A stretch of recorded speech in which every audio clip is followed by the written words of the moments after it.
जय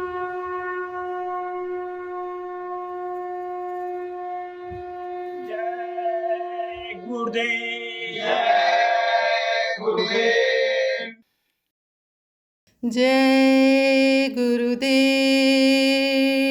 जय गुरुदेव।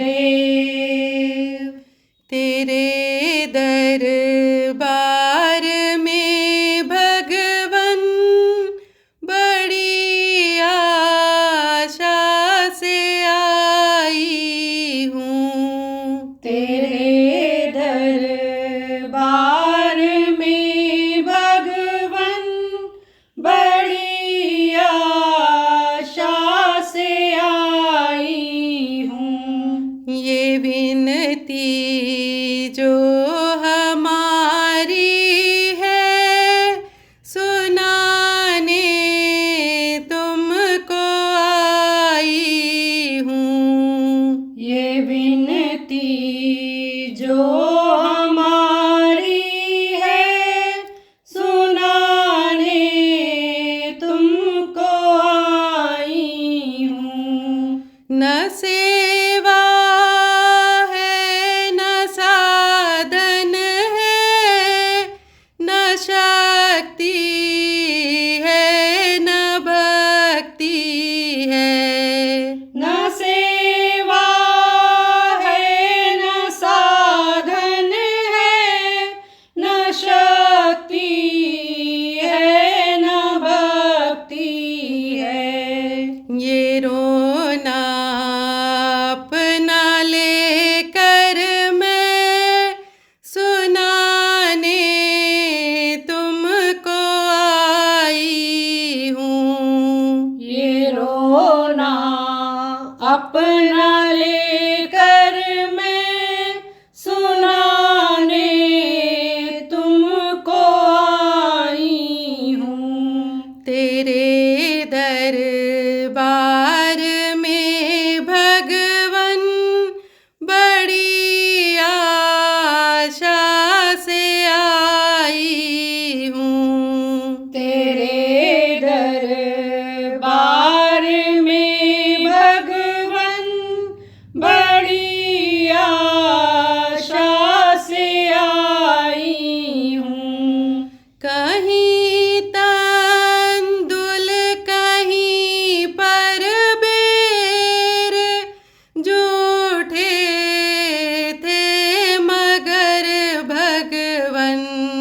कहीं तंदुल कहीं पर बेर झूठे थे मगर भगवन।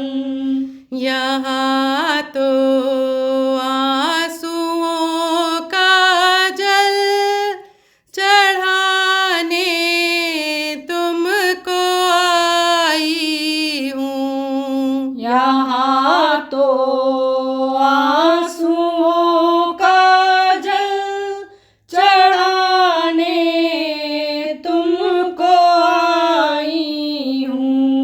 तेरे दरबार में भगवन बड़ी आशा से आई हूँ। तेरे दरबार में भगवन बड़ी आशा से आई हूँ। सुना है टेर पर भक्तों के नंगे पाँव धाते हो। सुना है टेर पर भक्तों के नंगे पाँव धाते हो। यहाँ तो स्नेह लेकर मैं रिझाने तुमको आई हूँ। यहाँ तो स्नेह लेकर मैं रिझाने तुमको आई हूँ। तेरे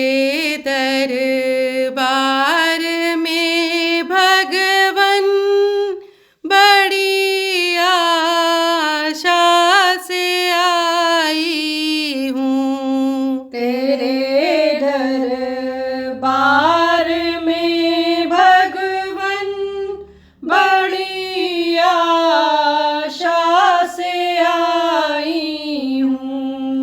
पतित को भूल मत जाना कि तुम पतितों के पावन हो। पतित को भूल मत जाना कि तुम पतितों के पावन हो। इसी की याद में सतगुरु दिलाने तुमको आई हूँ। इसी की याद में सतगुरु दिलाने तुमको आई हूँ। तेरे दरबार में भगवन बड़ी आशा से आई हूँ। तेरे दरबार में भगवन बड़ी आशा से आई हूँ। ये विनती जो हमारी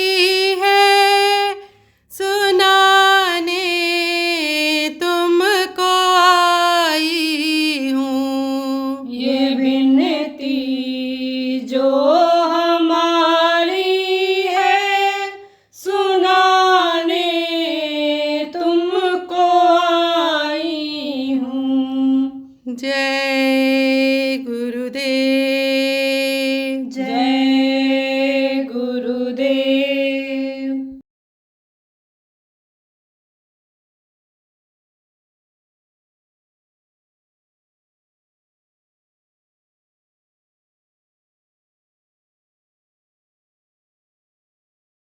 पढ़ाई लिखाई जब कर लें, नौकरी मिल जाए तो हाँ करा दो, उसी में पढ़ाई करते रहें और फिर कंपटीशन में बैठ जाएं, उसमें आ जाएं, अच्छी नौकरी में चले जाएंगे। खाली ना बैठाओ, आप भी बच्चों खाली मत बैठो, कोई हुनर सीख लो। हुनर बहुत तरह के हुनर हैं।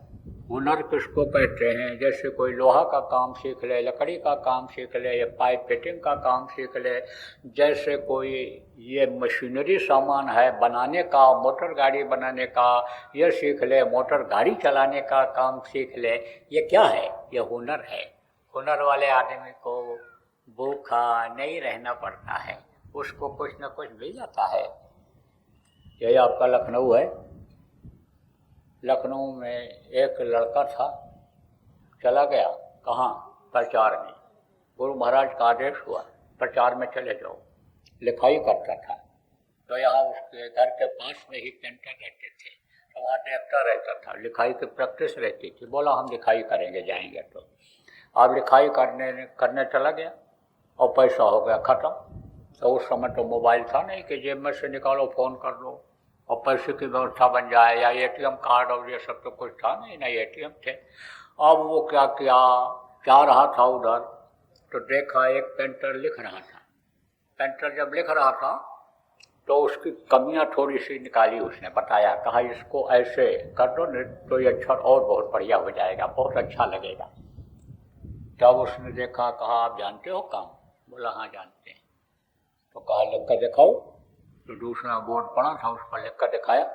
कहा यार हमारे पास बहुत काम है, तुम करते क्या हो? बोला हम तो प्रचार प्रसार का काम करते हैं, बाबा जी के शिष्य हैं। और पैसा नहीं था उसके पास, तो कहा कि भाई तो हमारा ये काम करा दो, तुमको हमको दे देंगे, इसकी मजदूरी दे देंगे हम। तो रुक गया और लिखा दिया, और लिखाने के बाद उसको मिला, उसका खर्चा चल गया। फिर 2-4 दिन और उसी की लिखाई सब करा दिया, और उसके बाद भाड़ा किराया हो गया तो लौट आया। लखनऊ की बात है। अब वो पता नहीं है बेचारे कि नहीं है, जो ये अभी उस समय की बात है। कब की? आप समझो 50-55 साल पहले की बात है ये। तो समझो आपकी हुनर कभी बेकार नहीं जाती है, हुनर तो सीखना चाहिए। बिजनेस व्यापार के लिए कोई मना नहीं करता हूँ, बिजनेस व्यापार आप कर लो, लेकिन कुछ भी करो तो सीख करके करो और अकेले करो, थोड़े से आगे बढ़ो। लालच में एकदम आगे न बढ़ जाओ कि कोई लालच पैदा कर दे और धन संपत्ति भी आप अपने बाप दादे की कमाई भी बेच बाच करके उसमें लगा दो। तो पार्टनरशिप में करोगे तो घाटा ही होगा।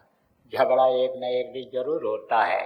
साझे के कहते हैं ना, साझे की सुई बैलगाड़ी पर चलती है।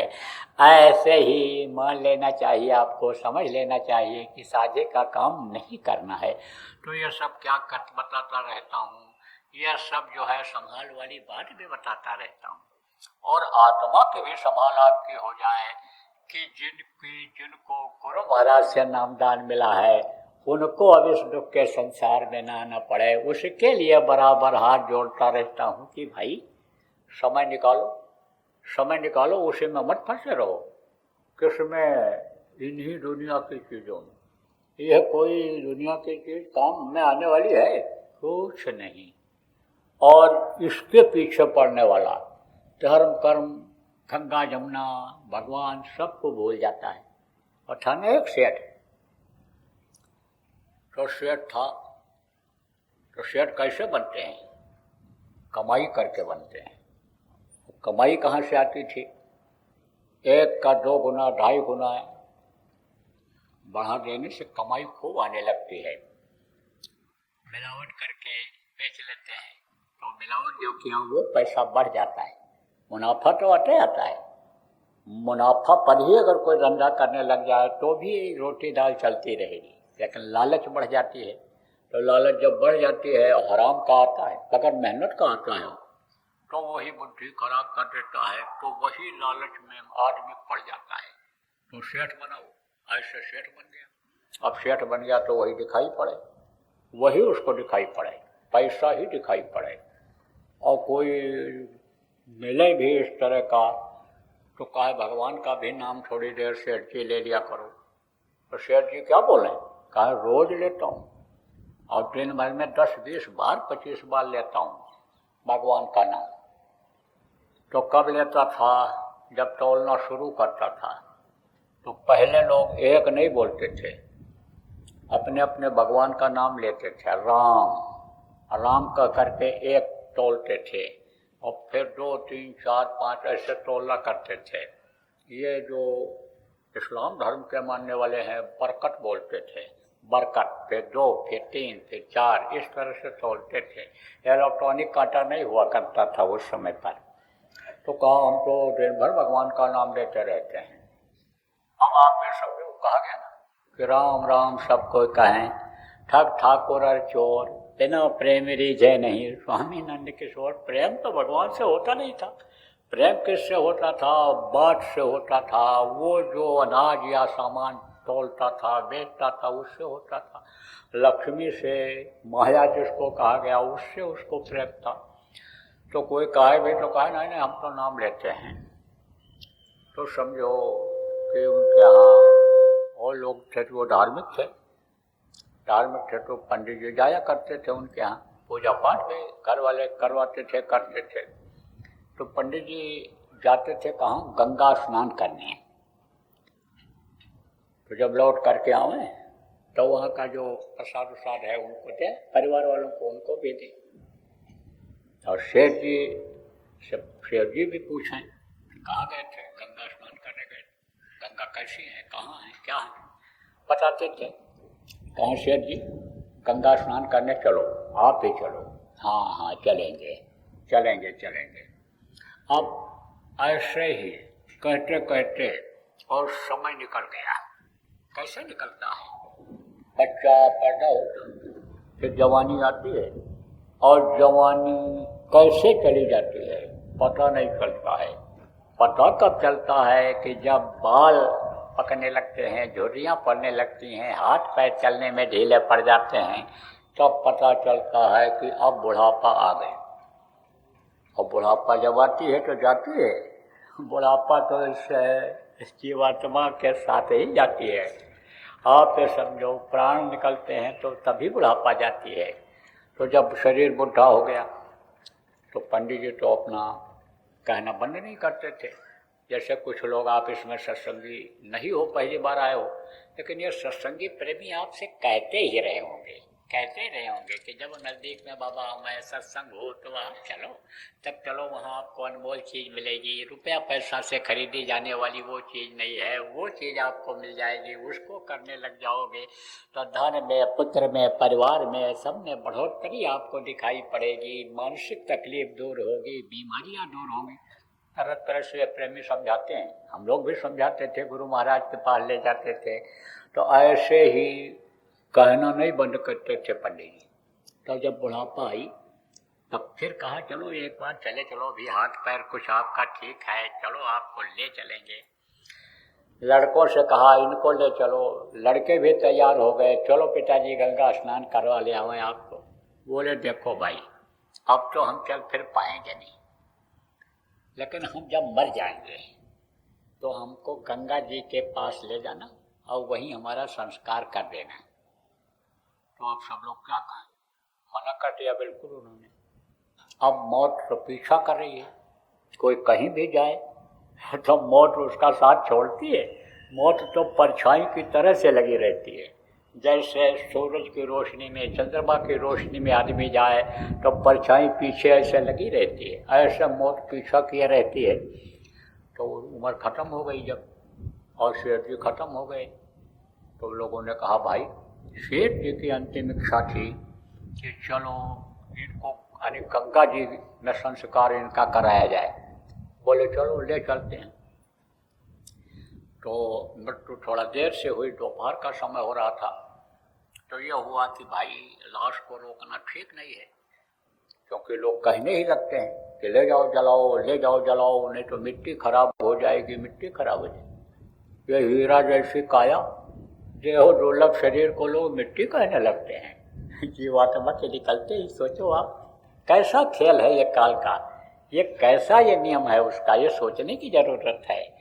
तो अब आप समझो कि जिस चीज़ को, उसके बनाए चीज़ों को आप अपना कहते हो, वो सब छूटने वाला हो जाता है उस समय पर, इसको मिट्टी कहने लग जाता। तो समझो देर से प्राण निकला, कहा रोकना ठीक नहीं है, तो ले चला जाए, रास्ते में रुक जाया जाएगा, तो दूसरे दिन संस्कार करा के आ जाएंगे। तो अब उनका वो बनाया गया, लेटाया गया, कहा गया भाई कैसे ले चला जाए। बोले घोड़ी इनकी जो है सेठ जी की, वो उसको भी अब अंतिम यात्रा इनकी करवा दो, घोड़ी के ऊपर ही ला दो और ले चलो। गए तो गए, रास्ते में वहाँ लोग रुकते थे जो दूर से आ जाते थे, धर्मशाला था। धर्मशाला पहले लोग बनवाते ही थे, सेठ लोग, राजा लोग धर्मशाला बनवाते थे। लोग गौशाला, पानी पिलाने के लिए जगह बनाते थे। इतना धार्मिक देश है भारत कि यहाँ दूसरे को रोटी खिला के खाते ही थे लोग। आप ये समझो बुढ़े लोग रोटी बना करके ले जा करके जिधर से पैदल लोगों का आना जाना होता था वहीं बैठे रहते थे। आने जाने वालों को बुला बुला करके रोटी खिलाते, पानी पिलाते थे। तो धर्मशाला बना हुआ था, लेकिन ये लाइट पीली तो थी नहीं, कोई भी ये सोलर लाइट या इलेक्ट्रिक लाइट या दिया चिराग ये सब वहाँ कुछ नहीं। पहले तो बहुत से लोग समझो कि सूरज डूबने से पहले ही खा लेते थे कि हमारा तेल बच जाएगा। लाइट तेल से ही यानी होता था, प्रकाश होता था, दिया जलाते थे लोग। तो आप समझो प्रेमियों, तो धर्मशाला में था अंधेरा और वहीं गए, रुक ठहर गए, और वहीं पर एक कोढ़ी वहीं लेटा हुआ था। तो ये लोग बात कर रहे थे कि भाई सुबह जल्दी उठेंगे और चलेंगे गंगा जी के पास संस्कार करा के नहा धो करके और फिर जल्दी चले आएंगे। कोढ़ी सुनता रहा। अब कोढ़ी तो बहुत दिन से वहाँ रहता था, जो ही हमें उसने कहा है भैया हमको भी लेते चलो, गंगा नहलाया वाला हो, हमको भी लेते चलो। लेकिन कोई आदमी हो तो उसको ले भी जाए, कोढ़ी को कौन ले जाए, कोई बात ना करे उससे। यह सुनता रहा। फिर कोढ़ी ने सोचा मौका बहुत अच्छा है, तो धीरे धीरे सरकते हुए गया और किसी भी तरह से जो रस्सी बंधी हुई थी खोल दिया उसने और सेठ जी को धकेल दिया। अब खुद लेट गया उसी पे। तो फिर रस्सी से बांध लिया, कपड़ा वही डाल करके किसी तरह से बांध दिया। अब ये लोग सुबह जब उठे तो देखे कि भाई लाश ये रखी थी उसी तरह से, समझो वर्थी टिप्ठी जिसको कहते हैं, उसी तरह से उठाया और घोड़े के ऊपर बांध दिया और चल पड़े। गए उजाला जब वहाँ हुआ, उतारे लाश को, तो तब वो कोढ़ी बोला राम राम राम राम, वाह रे गंगा मैया, वाह रे गंगा मैया, बहुत दिन से इच्छा थी कि मैं आ जाऊं, आज आपने बुला लिया। लोगों ने कहा है हम उधर से आवाज़ आ रही, लेकिन शेठ जी की आवाज़ तो ये है नहीं। दौड़े लड़के गए, खोले जब तो उसमें ये कोढ़ी निकला। बोले भाई तुम कौन हो? तो कहा मैं कोढ़ी हूँ, देख रहे हो हमारे हाथ पर। तो तुम इसमें कैसे आ गए, कहाँ से आए? अरे भाई हमको कोई लाता नहीं था, तो हमको मौका मिला तो हम जो है उसी अर्थी पर लेट गए और बांध करके यहाँ तक ले आए। आपने बड़ा एहसान किया, आप हमको ले आए, बड़ी दया हुई उस प्रभु की, भगवान की। तो लड़कों ने पूछा आखिर हमारे पिताजी कहाँ गए? अरे पिताजी तो वहीं रह गए आपके, वहीं पर वो रह गए, वहीं पर होंगे धर्मशाले में। अब लोग उसको छोड़ करके और घोड़ी और वही अर्थी ले करके गए, भाई चलो पिताजी को लाया जाए। पिताजी गए तो पड़े थे, पिताजी बांधा, किस पर बांधा? उसी घोड़ी पर बांधा, अर्थी पर लेटा करके और चल पड़े। और जब चले तो घोड़ी भी बेचारी थक गई थी। एक दिन चली, फिर गई, फिर आई और फिर उसे चल दिए। तो उसका पैर गया लड़खड़ा और पड़ गया गड्ढे में, और गड्ढे में जब पड़ा उसको डर हुआ तो भगी घोड़ी। अब भगे जब तो वो फर उसी तरफ चली गई, कहाँ जैसा से आई थी वही रास्ता देखती हुई आई थी। जानवरों को बड़ी पहचान होती है, कुत्ते सूंघते हुए या जानवर सूंघते हुए हर अपनी जगह पहुंच जाते हैं। तो वो घूम करके वहीं आई लाश ले करके और वहीं दरवाजे पर खड़ी हो गई शेरनी के। अब ये लोग भग करके आए, जब वहाँ देखा कि घोड़ी खड़ी है, लाश को तो उसी समय लोग उतार लिए थे। बोले ये आए कैसे? अभी तो इनका संस्कार करने वाले लोग आए नहीं, तो ये कैसे आए? तब तक ये लोग भी पहुँच गए। सब लोगों ने ये निर्णय लिया कि भाई अब इनको ले जाना ठीक नहीं है। ऐसे देखो सड़न गलन आने लग गई, शरीर में बदबू आने लग गई और कुछ रह न जाए, ये सब मांस चू चू करके गिर जाए तो क्या फायदा होगा। अब तो यहीं इनको जला दिया जाए, इनका संस्कार से एका यहीं कर दिया जाए, और इनकी जो हड्डी है, इनकी जो अस्थि है, उसको ले जा करके विसर्जित कर देंगे गंगा जी में। तो भैया जला दिया गया। अब जब तीसरा दिन आया तो पंडित जी आए, वही संस्कार कराते थे। अब उन्होंने संस्कार कराया और फिर वही जो उनका जिसको फूल कहते हो, अस्थि कहते हो, उसको उन्होंने चुनवाया। अब चुन लिया उन लोगों ने, और चुन करके घर वालों ने यानी शेठ जी के बच्चों ने रेशम के बढ़िया कपड़े में बांधा उसको, और कहा पंडित जी आप ही दान दक्षिणा ले लो और आप ही चले जाओ, रास्ता भी देखे हो, जाते भी हो हर महीने वहाँ गंगा स्नान करने के लिए, तो आप ही चले जाओ, इनको विसर्जित कर जाओ। बोले ठीक है। पंडित जी ने उसको उठाया पुतली को, सोचे भाई घर ले जाना ठीक नहीं है, तो इसको कहीं ठिकाने लगा दिया जाए। अब वो सोचे कि ज़मीन में अगर रखेंगे तो कुत्ते इसको खा जाएंगे, क्योंकि कुत्ते हड्डी बहुत पसंद करते हैं। क्यों? क्योंकि उसमें उनको खून मिलता है, हड्डी में खून नहीं मिलता है। उसको तो हड्डी को जब चूसते हैं और जबड़े में वो हड्डी चुभती है, खून निकलता है, तब उसको वो समझते हैं कि हड्डी में खून है, हड्डी में से खून निकल रहा है। ऐसे ही ये दुनिया का सुख है, ये इंद्रियों का जो सुख है, आप ये समझो कि ये अन्य सुखदायी नहीं है, वो तो हड्डी चूसने की तरह से ही है। तो पंडित जी ने सोचा कि भाई यानी इसको नीचे रखना ठीक नहीं है, पेड़ के ऊपर बांध दें।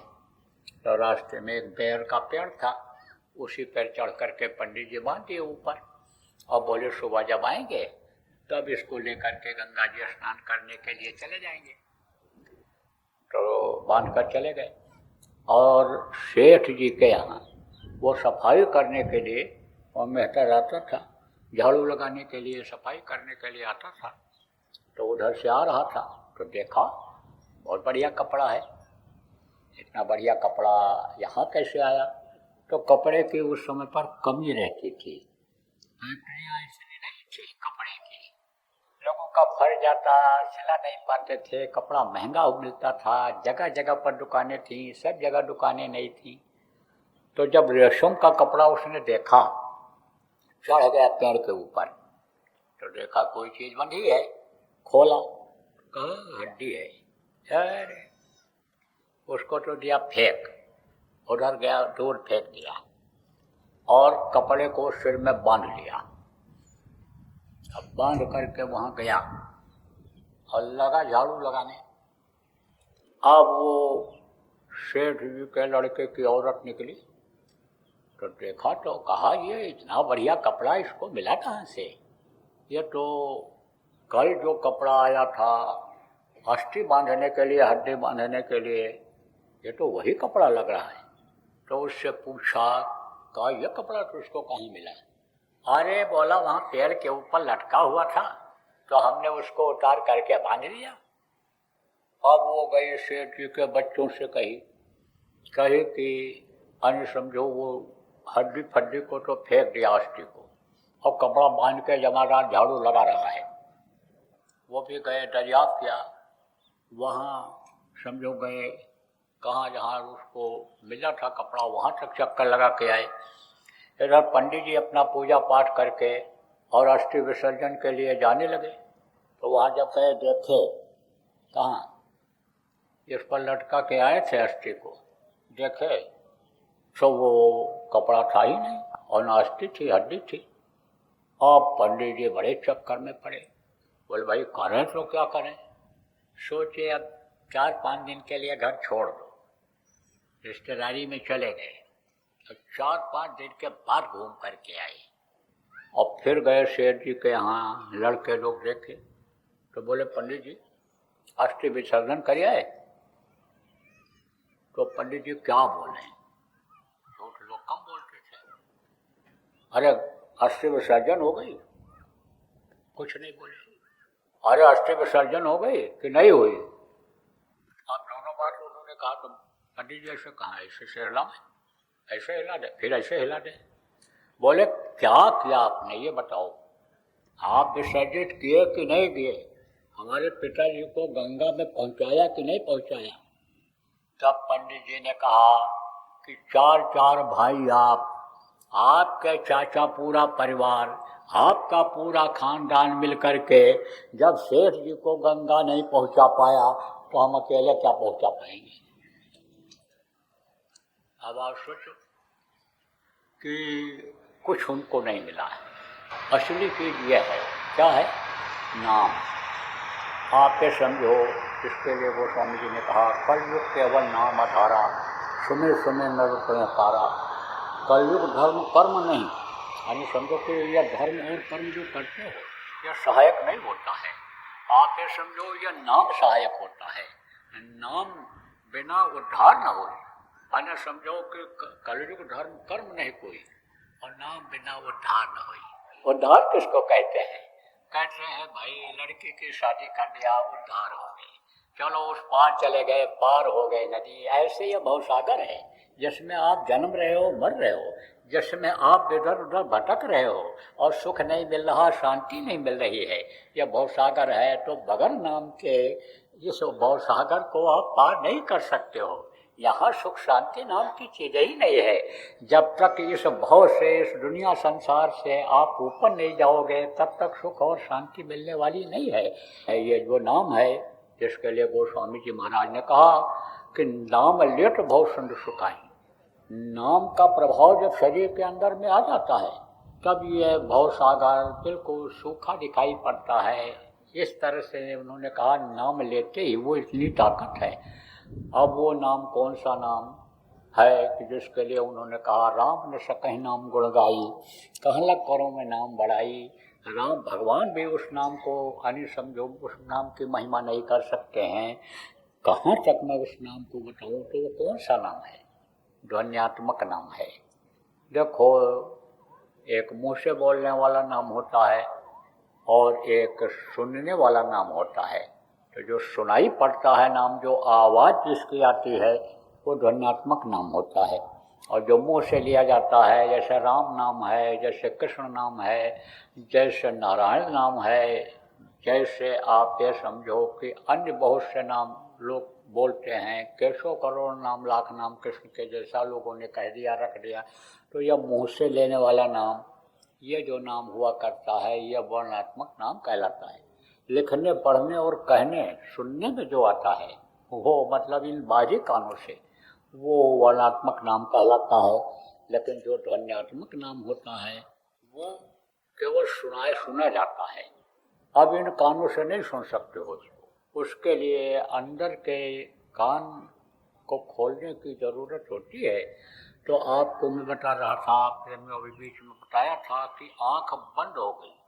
जीवात्मा में एक आँख है और उसमें एक कान है, लेकिन कर्मों की वजह से बंद हो गई। वो जब आवाज़ सुनाई पड़ेगा, जब अंदर का कान साफ होगा।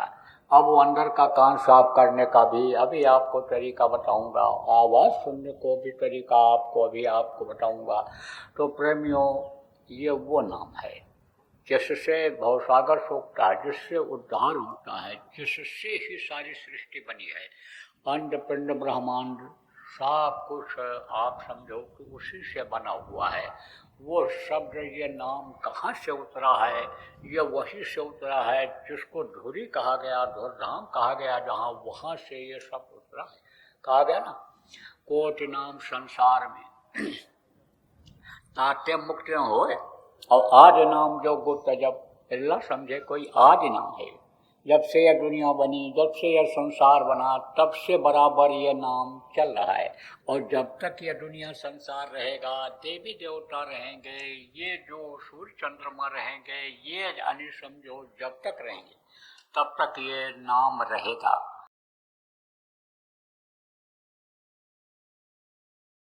गुरु महाराज ने गुलाबी पगड़ी बनवाई थी और पगड़ी को कहा था कि इसको संभाल करके रखना, यह गुलाबी कपड़ा है। और यह भी कहा था कि आगे काम आएगा।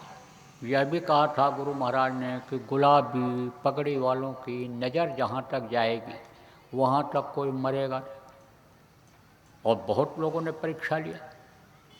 कुछ दिन पहले देखो प्रेमियों, गुलाबी कपड़ा पहनने के लिए आप लोगों को कहा गया था। बहुत से लोग पहनते हैं, अब भी पहनते हैं, और अब भी पहनने का समय भी है। गुलाबी आप पहन सकते हो। गुलाबी कपड़ा बदन पर अगर रहेगा तो ये गुलाबी कपड़ा जलवा दिखाएगा, ये गुलाबी कपड़ा जान बचाएगा, वक्त पर ये काम आएगा। ये गुलाबी को भी आप समझते नहीं, लेकिन गुलाबी कपड़ा कोशिश ये करो कि कमर से ऊपर की तरफ ही रहे, और गुलाबी चीज़ों का इस्तेमाल ऐसी जगहों पर करो कि जो सम्मानित जगह हो। जय गुरुदेव। सरकारी व गैर सरकारी अनुदान के लिए बिना सत्संगियों के सहयोग द्वारा जनहित के कार्यों में लगी हुई बाबा जय गुरुदेव धर्म विकास संस्था का मुख्यालय पिंगलेश्वर रेलवे स्टेशन के सामने मक्सी रोड, उज्जैन, मध्य प्रदेश में है। यहाँ पर सत्संग व नामदान का कार्यक्रम होता रहता है। अतः आप श्रोताओं से अनुरोध है कि बाबा उमाकांत जी महाराज के आश्रम उज्जैन एक बार परिवार सहित जरूर पधारिएगा। आपके सुझाव के लिए व्हाट्सएप नंबर 9575600700। जय गुरुदेव, जय गुरुदेव।